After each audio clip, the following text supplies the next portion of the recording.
तो लो भाई, एक बार फिर से ये बात साबित कर दी गई कि अगर आपके पास पैसा है या फिर आपके पास पॉलिटिकल पावर है तो कोई भी, अगर आप किसी भी शख्स को टपका भी देते हो तो आपके अगेंस्ट कोई भी कार्रवाई नहीं की जाएगी। अभी अभी जगन मोहन रेड्डी वाले जो आंध्र प्रदेश के पूर्व सीएम थे, उनका जो केस अगर वही देखा जाए तो 18 जून का इनका एक काफिला कहीं पर जा रहा था। कहाँ पर जा रहा था वो भी आपको आगे बताऊंगा, आपको सुनकर बहुत ही हंसी आएगी। लेकिन उनका जो काफिला जा रहा था, उनका जो भीड़ जा रहा था, उसी बीच उनका जो कार है, उनके टायर के नीचे एक 53 वर्ष के एक शख्स उनके नीचे आ जाता है, जिसके वजह से उनकी है। खैर, ये बात की बात होती है, उनके जो लोग होते हैं, फिर जगन मोहन रेड्डी के जो पार्टी के जो लोग हैं वो उनके घर पहुंचते हैं, कुछ पैसे देते हैं, मामलों को रफा दफा करने की कोशिश करते हैं। लेकिन होता ये है कि उनका जो वीडियो होता है, वो जो कांड हो रहा होता है ना, उस समय का जो वीडियो किसी ने निकाल कर सोशल मीडिया में वायरल कर दिया। और वायरल करने के बाद होता ये है कि जो तत्काल सरकार है चंद्रबाबू नायडू की, वो उनके अगेंस्ट कार्रवाई करने की कोशिश करते हैं और उनके अगेंस्ट FIR भी होता है। पुलिस काफ़ी तगड़े जोश में आते हैं,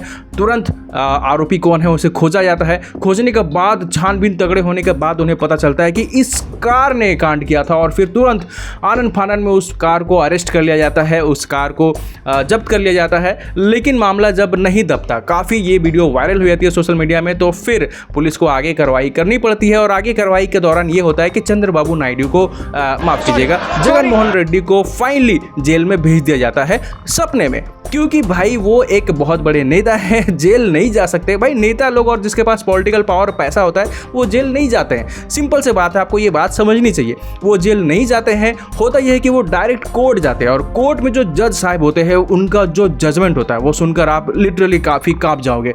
उनका ये कहना था कि भाई ये जो घटनाएं हैं ये होती रहती है। अगर आप कुंभ मेले का ही एग्जाम्पल ले लो तो वहाँ भी तो भगदड़ मची थी, वहाँ भी तो कई लोगों की जान गई थी। तो ऐसा बात कहकर उन्होंने मानो ये कहने की कोशिश कर रहे थे कि 53 वर्ष का तो वो शख्स था, जितना जीना था वो जी चुका। अब अगर उनकी स्वर्गवास अगर वो पधार भी गए तो फिर क्या बात होती है। वैसे भी जगन मोहन रेड्डी की खुद की उम्र बात करें तो वो 52 साल के हैं, लेकिन वो आप भूलिए मत, एक पॉलिटिकल पावर है उनके पास, वो एक नेता है, वो विपक्ष के नेता है, तो वो बूढ़ा नहीं हो सकते। वो अभी 52 के होकर भी 22 का युवा नेता कहलाते हैं। तो भाई सिंपल सा बात है, यही चल रहा है मामला। अगर आपके पास पैसा है, अगर आपके पास पॉलिटिकल पावर है तो आपके अगेंस्ट कोई भी कार्रवाई नहीं की जाएगी। वैसे वो जो रैली जा रही थी जगन मोहन रेड्डी, वो रैली लेकर कहाँ जा रहे थे ये बात अगर आपको बताऊं तो वो एक किसी शख्स की मौत हो गई थी तो उसके परिवार वाले को संतावना देने, उससे मिलने, उसे मतलब प्रोत्साहन देने, संतावना देने के मकसद से वहाँ जा रहे थे और रास्ते में ही उन्होंने एक दूसरे व्यक्ति को उड़ा दिया।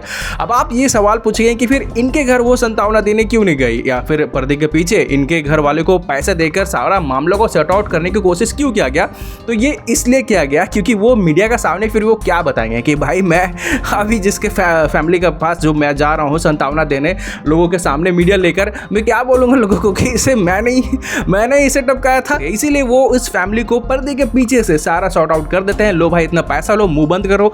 लेकिन होता यह है कि वो वीडियो काफ़ी वायरल हो जाती है और वायरल होने के बाद अब उनके अगेंस्ट कार्रवाई की जाती है। कार्रवाई में जज साहब भी ये कह देते हैं कि हाँ भाई होता है, कुंभ में भी हुआ था, यहाँ भी हुआ, मामला को जाने दो। मैं अपने तरफ से जगन मोहन रेड्डी की कोई भी गलती ना होने के कारण उन्हें बेल प्रदान करता हूँ और अब जगन मोहन रेड्डी फिर से बाहर स्वतंत्र रूप से घूम सकते हैं। लेकिन बात यहाँ पर ये होती है, आपको ये बात समझनी चाहिए कि अगर जिसके पास पैसा है, जिसके पास पॉलिटिकल पावर है, अगर वो किसी को टपका भी देते हैं तो उनके अगेंस्ट कोई भी कार्रवाई नहीं होती है। वो अलग बात ही कि वो जो रैली लेके जा रहे थे वो किसी जो टपके हुए इंसान को, मतलब माफ कीजिएगा ऐसा वर्ड नहीं यूज करना चाहिए, लेकिन एक व्यक्ति के परिजनों को संतावना देने जा रहे थे और रास्ते में ही दूसरे व्यक्ति को उड़ा देते हैं।